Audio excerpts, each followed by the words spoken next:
చెప్పినా నాకుండే అలవాటు ఏంటంటే ప్రస్తుత కాలంలో సమకాలీన కాలంలో జరిగేటటువంటి తప్పులు, దేవుని వాక్యానికి బైబిల్కి వ్యతిరేకంగా ఉండేటటువంటి తప్పులు చూపించడమే నాకు అలవాటు. దేవుని గొప్పతనం గురించి నేను మీకు చెప్పక్కర్లేదు, మీరు ఒప్పుకున్నా ఒప్పుకోకపోయినా ఆయన గొప్పడే, ఓకేనా?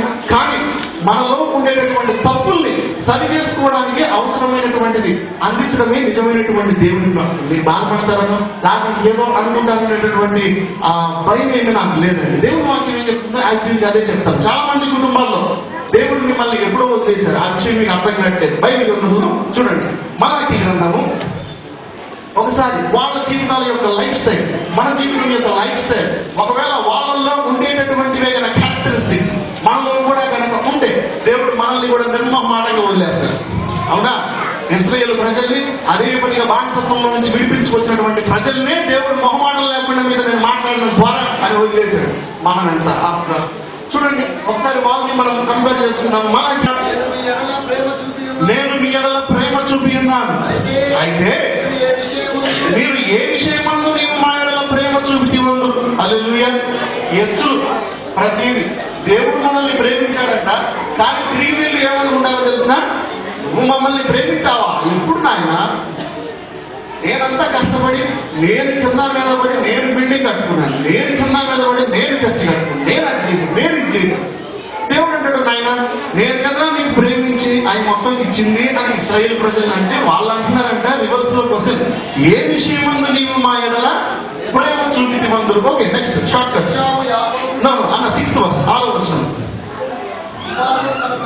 కుమారుడు తన తండ్రిని ఘనపరచును కదా, దాసుడు తన యజమానుని ఘనపరచును కదా.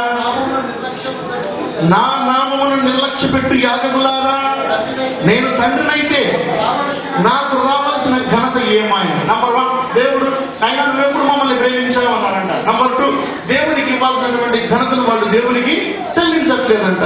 నంబర్ 3, ముందుకెళ్ళిపోదాం. 2వ అధ్యాయం 15వ వచనం. 17 మీ మాటల చేత మీరు యెహోవాను ఆయాస పెట్టుచు దేని చేత ఆయనను ఆయాస పెడుతున్నామని మీరు ఇలా మాటల ద్వారా దేవుడిని ఆయాస పెట్టారంట. షార్ట్కట్లో చెప్తా ఉన్నా, దేవుడిని వాళ్ళు ప్రేమించలేదంట, దేవునికి ఇవ్వాల్సినటువంటి ఘనతలు దేవుడికి. మానవుడు దేవుని యొక్క దొంగిలునా అయితే మీరు నా యొక్క దొంగిలి, దేని విషయంలో మీ మళ్ళా రివర్స్ దేవుడే చెప్తా ఉన్నాడు, మీరు నా దగ్గర దొంగిలారా బాబు అని అంటే వాళ్ళు అంటున్నారంట, మేము మీ దగ్గర ఎప్పుడు దొంగతనం చేశామయ్యా. హల్లెలూయా. 10వ భాగమును ప్రతిష్ఠితార్పణలను దేవుడు వాళ్ళని ప్రేమించాడు, కానీ దేవుడే వాళ్ళని ప్రేమించి ఆశీర్వదించాడు అనేటటువంటి విషయాన్ని వాళ్ళు ఒప్పుకోలేదు. రెండవదిగా దేవునికి చెల్లించాల్సినటువంటి ఘనత, ప్రతి విషయంలో ఘనత. ఒక మాటలో మనకు అర్థమయ్యేటటువంటి మాట ఒకటి, ఎచ్చులు పోవడం. ప్రతి ఒక్కటి ఎచ్చులు, ఏది చూసినా దేవుడిని ఈ రోజుల్లో పక్కన పెట్టేశారు, దేవుని విషయాన్ని పక్కన పెట్టేశారు. ఈ రోజుల్లో కొంతమందిని ఆ హైఫై క్లాస్ లో ఉండేటటువంటి సేవకుల్ని మీరు చాలా మందిని చూస్తా ఉన్నారు. దేవుడిని పక్కన పెట్టేశారు. మీరు నా దగ్గరికి రండి, మీకు అయ్యి వస్తాయి. మీరు నా పక్కన నిల్చొని ఫోటో తీసుకోండి, ఇది వస్తుంది. మీరు కనుక 15,000 ఇస్తే మీతో పాటు నేను 15 నిమిషాల పాటు మాట్లాడతా. దేవునికి చెల్లించాల్సినటువంటి ఘనతను దొంగిలేటటువంటి వాళ్ళు చాలా మంది ఉన్నారు. ఆ రోజుల్లోనంట పేదరు గారు ఒక ఇంట్లో వాక్యం చెప్పడానికి వెళ్ళారు. వెళ్తా ఉంటే వాక్యం చెప్పించడానికి పిలిపించుకున్నటువంటి వ్యక్తి వెళ్ళి పేదరు గారి కాళ్ళ మీద పడ్డారంటే ఆయన ఏం చేయలేదు, కాళ్ళు మొక్కుదామని వంగారు. వెంటనే ఆయన ఏమన్నారు, నాయన నేను కూడా మీలాంటి మనిషే బాబు, నా కాళ్ళ మీద మీరు పడవద్దండి. ఆ స్థితి కంటే కూడా ఈరోజు ఎక్కువ స్థితిని కోరుకునేటటువంటి వాళ్ళు చాలా మంది ఉన్నారు, చాలా మంది ఉన్నారు. మన వాళ్ళు ఏం చేస్తారంటే విషయంలో అటాటి వాళ్ళు తిరిగి గుంపులుగా వెళ్ళిపోతారు. బైబిల్లో ఉండేటటువంటి విషయాన్ని ఒకసారి మీరు చదవాలి, దీనికి దాన్ని కంపేర్ చేసుకోవాలి, ఏది కరెక్టో మీరే చూసుకోవాలి. ఈ రోజుల్లో సింపుల్ గా ఒక వైట్ డ్రెస్ వేసుకొని చిన్న బ్యాగ్ పట్టుకొని కనుక ఒక సేవకుడు వెళ్ళాడు అనుకోండి, ఏమంటారు, చిన్న సేవ చీప్ సేవ. అదే కనుక ఒక BMW కార్ లో సూట్ వేసుకొని వచ్చాడు అనుకోండి, ఆయన ఇంటి దాకా రాకముందే ఆల్రెడీ 10 నుంచి రెడీ అయిపోయి ఆయన కోసం వెయిట్ చేస్తా ఉంటాడు. తేడా ఎక్కడుంది? వాళ్ళు చేసినటువంటి పరిస్థితులు కాదు, నువ్వు చూసేటటువంటి దృక్పథం, నువ్వు వాళ్ళ గురించి ఆలోచించినటువంటి విధానం తప్పు నీ దగ్గర ఉంది. ఫస్ట్ హల్లెలూయా. దేవుడు ఒక్కడే, ఆయన పరిచయం చేసినటువంటి సేవకులందరూ దైవ సేవకులే. హల్లెలూయా. ఒక పెద్ద దైవ సేవకుడు, ఒక లావు దైవ సేవకుడు, భక్త దైవ సేవకుడు, ఆ సైజులను చూసి కాదండి, వాళ్ళు చేసినటువంటి పరిచయం చూసి మనం వాళ్ళకి గౌరవించాలి. దేవుడికి ఇవ్వాల్సినటువంటి ఘనతను వాళ్ళు ఇవ్వలేదంట. 17వ వచనం, మీ మాటల చేత యెహోవాను మీరు ఆయాస పెడతా ఉన్నారు. ఒక్కొక్కడికి కొన్ని ఇశ్రాయేలు ప్రజల్లో కూడా అలాంటి వాళ్ళే ఉన్నారంట. ఎక్కడో తెలిసిన మాటలు మాట్లాడితే, నేను చెప్పేది క్రైస్తవుల గురించి, బయటల గురించి మాట్లాడలేదు. మాట ముందు ఒక పోతుంటది, మాట తర్వాత యవనస్తుల్లో ఉండేటువంటి వాళ్ళకి ఇది మామూలు అయిపోయింది. చర్చిలోకి వచ్చినప్పుడు బ్రహ్మాండంగా ఉంటారు, బయటికి వెళ్ళినప్పుడు అసలు వాళ్ళ యొక్క మాటల విధానమే మారిపోతుంది. దేవుడు పిచ్చితే, మన దేవుడు అట్లాంటి దేవుడు కాదండి. ఆయన ప్రతి ఒక్కటి అబ్జర్వ్ చేస్తానే ఉంటారు, ప్రతి ఒక్కటి నోట్ చేస్తాను. మాటల ద్వారా మీరు ఆయన్ను ఆయాస పెడుతున్నారంట. Number 4, 3rd chapter 8th verse. మానవుడు దేవుని యొక్క దొంగిన అయితే మీరు నా యొక్క దొంగిన. మనం చాలాసార్లు వినే ఉంటాం. దేవునికి ఇవ్వాల్సినటువంటి ప్రతిష్ఠాపనలు, కానుకలు మీరు ఏ సంఘంలో అయితే అంటుకనబడి బాప్తిస్మాలు తీసుకొని ఉంటారో ఆ సంఘం యొక్క పాస్టర్ గారు మీ ద్వారా పోషింపబడడానికి అర్హుడు తప్ప మీ ఇష్టం వచ్చినట్టు, ఒకవేళ ఇప్పుడు మీ దశంభాగం ₹1,00,000 అంటే ₹1,00,000 ఎవరికి ఆదాయం రాదనుకోండి, అర్థం కాదని చెప్తున్నా, ₹1,00,000 మీకు వచ్చాయనుకోండి, ₹10,000 దశంభాగం, 10,000 ఎవరికి తీసుకెళ్ళి ఇవ్వాలి? టీవీ ఛానల్ ఒకటి చెప్తాడు, మీరు నా ఛానల్ స్పాన్సర్ చేయండి. ప్రేరేపించబడితే మిగిలిన 90,000 ఉన్నాయి కదా, వాటిలో తీసుకుపోయి ఎవరికి ఏమన్నా పంచుకోండి. ఆ 10,000 అవి దేవునివి, దాన్ని డివైడ్ చేయడానికి నీకు హక్కు లేదు. నా డబ్బులు నీ దగ్గర పెట్టాను అనుకోండి, నీ ఇష్టం వచ్చినట్టు వాటి వాడుకుంటావా? వీటికి ఒక ₹5, వీటికి ₹10, ఎందుకు? నేను వచ్చినప్పుడు దాన్ని వేస్తాను. నా డబ్బులు తీసుకొని ఒకటి వాడుకోవడం అంతే. సేమ్ అంతే. దశంభాగం అనేది దేవునిది.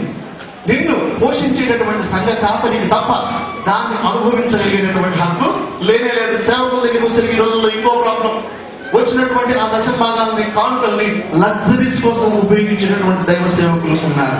దేవునికి మళ్ళా అది ఇష్టమైనటువంటిది కాదు. ఏది ఏమైనా వాళ్ళ సంగతి దేవుడు చూసుకుంటాడు. మనం చేసేటటువంటి పని దేవునికి ఇవ్వాల్సినటువంటి ప్రతిష్ఠాలను కరెక్ట్ గా తీసుకొని వెళ్ళి మీరు పోషించబడేటటువంటి దైవ సేవకుల దగ్గర మీరు మీ కానుకలను ఇచ్చి దేవుని ఆశీర్వాదాలకు పాత్రలు అవ్వాలి. హల్లెలూయా. సింపుల్. ఈ 4 విషయాల్లో వాళ్ళు వెనకబడి ఉన్నారు కాబట్టి దేవుడు వాళ్ళతో మాట్లాడలేదు, వారి యొక్క జీవితంలో ఎటువంటి కార్యాలు జరగలేదు. ఒకవేళ ఇవే 4 కార్యాలు మనకు తెలియకుండా మన కానుకల్ని ఎక్కడికైనా తీసుకుని వెళ్ళి మనం ఇచ్చేస్తా ఉన్నాము. మనకు తెలియకుండానే దేవుని ఆయాస పెట్టేటటువంటి మాటలు మన నోటి మాటల ద్వారా, మన చేతుల ద్వారా దేవుణ్ణి మనము ఆయాస పెట్టేటటువంటి వాళ్ళంగా ఉన్నామేమో. దేవుని యొక్క ప్రేమను గుర్తెరగగా నువ్వు సంపాదించినటువంటి ప్రతి ఒక్కటి ఆశీర్వాదం అది దేవుని ద్వారానే కలిగినది తప్ప నీ సొంత జ్ఞానం ద్వారా కాదు అని నీవు ఒప్పుకోకుండా ఉన్నావేమో. అంతేకాదండి, దేవుడికి ఇవ్వాల్సినటువంటి ఘనతలు ప్రతి దాంట్లో ఫస్ట్ ప్రయారిటీ దేనికి ఇవ్వాలి? దేవునికి ఇవ్వాలి. మీరు అందరూ ప్రతి ఊర్లలో ఈ మధ్యలో నేను ఎక్కువ గమనిస్తున్నాను ఏంటంటే, పెళ్లిళ్ళు జరిగే ముందు రోజు రాత్రి ఈ మధ్య ఒకటి ఎక్కువ అయిపోయింది, డాన్స్ చేసుకుంటారు. అవునా?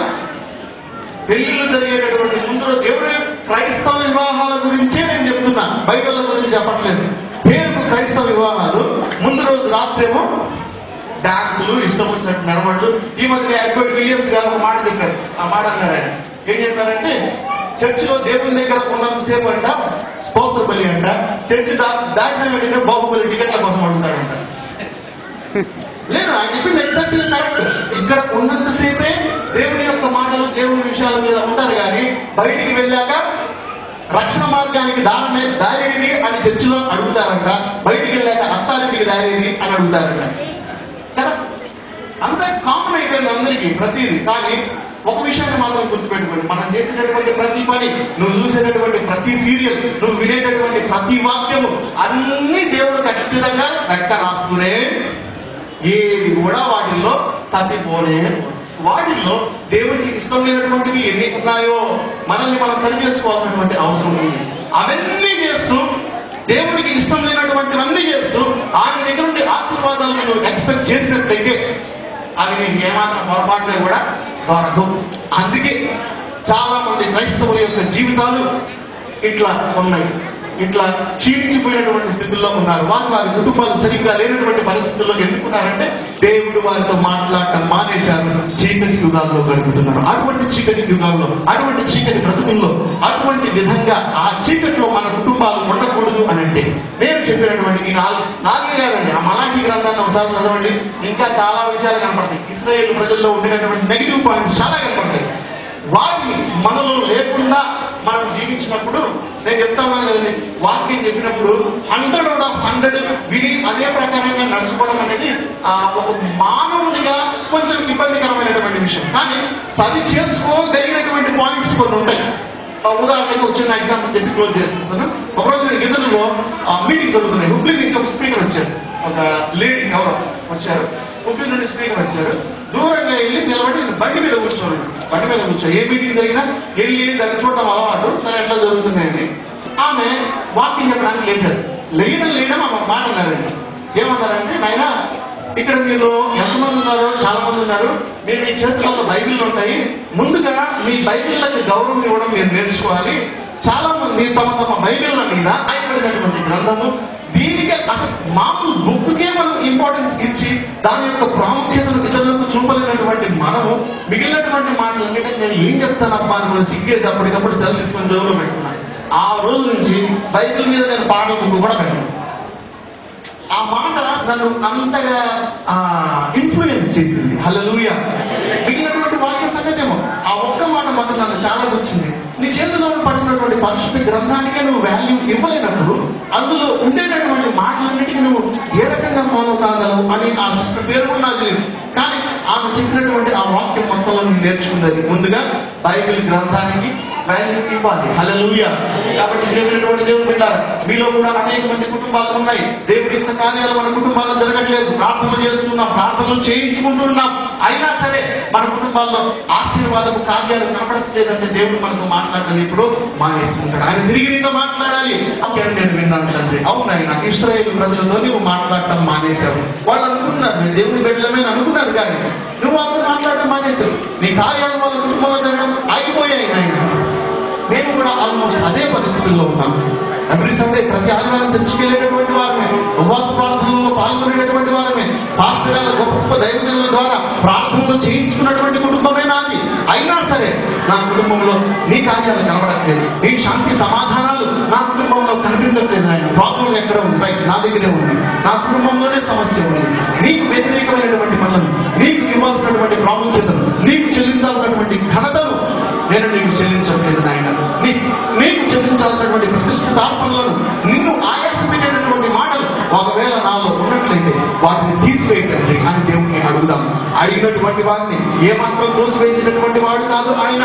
నువ్వు ప్రయత్నం చేయి, మిగిలినటువంటి సహాయాన్ని దేవుడు నీకు అనుగ్రహిస్తాడు. ప్రార్థన చేసుకుందాం.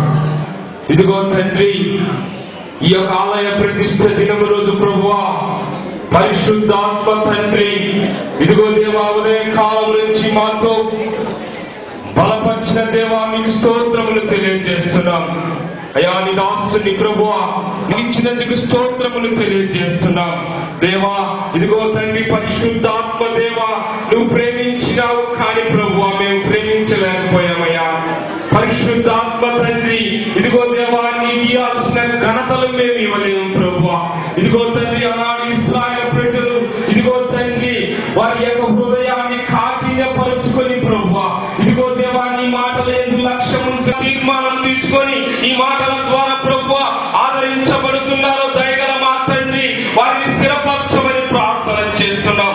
పరిశుద్ధాత్మ దేవా, పరిశుద్ధాత్మ తండ్రి, ఇదిగో దేవా ఈ మాటలు దేవుని ప్రేమ బట్టి మరి ఈ దినాన గత 7 సంవత్సరాలు 8వ సంవత్సరం ఇది మందిరము మనం ఇక్కడ ఏర్పాటు చేసుకుని ఈ 8వ సంవత్సరంలో ప్రభు కృపను బట్టి మరి ఒక స్టేజ్ కూడా ఏర్పాటు చేయబడింది. ఆ స్టేజ్ ని ప్రారంభించడానికి కూడా మనం ఈ రోజు ఇలాగూ కూడుకున్నాం. ఈ స్టేజ్ కట్టబడటానికి దేవుని గొప్ప కార్యము దేవుడు జరిగించాడు, సహాయం చేశాడు. వేరే నాకు హుబ్లీ నుండి వచ్చినటువంటి సహోదరులు నన్ను ఏదైనా వెహికల్ తీసుకోమని నాకు పైసలు ఇచ్చారు. యాక్చువల్లీ వారిని నేను అడిగాను, మిమ్మల్ని గురించి మీరు ఆ స్టేజ్ మీదకి రావాలంటే అలా చేసి అసలు మేము రాము వీడికి అన్నారు. దేవుడికి తెలియాలి మేము చేసిన సహాయము ఇవన్నీ చెప్పకూడదు అన్నారు. వారు వచ్చారు, అయినా కూడా నేను అడిగాను, అడిగితే అలాంటివి చేయకూడదు, మనం చెప్పకూడదు, దేవుడు చూసుకుంటాడు, దేవునికి ఇచ్చామయ్యి కాబట్టి అటువంటి పనులు చేయొద్దును అన్నారు. రైతులు ఆ దైవికంగా నేను అంటేనే వారు రిఫ్యూజ్ చేశారు వద్దని. కానీ ఆ స్నేహితులు నాకు చిన్నప్పటి నుండి స్నేహితులు వారు సహాయం చేశారండి. సహాయం చేసినటువంటి ఆ సహోదరులు మరి ఆయన పేరు దానియేల్, ఇంకొక సహోదరుడు దానియేల్, ఇంకో సహోదరుడు దానం. వీళ్ళు కొంచెం ఎక్కువగా వెహికల్ సహాయం చేశారు. అలాగే సంఘంలో ఉన్న ప్రతి వారు కూడా కావాల్సినవన్నీ ఫలాని అంటేను వెంటనే వాళ్ళు సహాయం చేయటం జరిగిందండి. ఎంత చేశారని చెప్పకూడదండి, చేశారు వారు. అది ఎందుకంటే వారు చెప్పకూడదు అన్నారు. నువ్వు ఇంత చేశామని చెప్పకూడదు, చెప్తే మేము దేవుని నుండి పగత మనోళ్ళు ఎందుకు చెప్పలేదని క్లాస్ క్వశ్చన్ అడిగే వాళ్ళు కొందరు ఉన్నారు.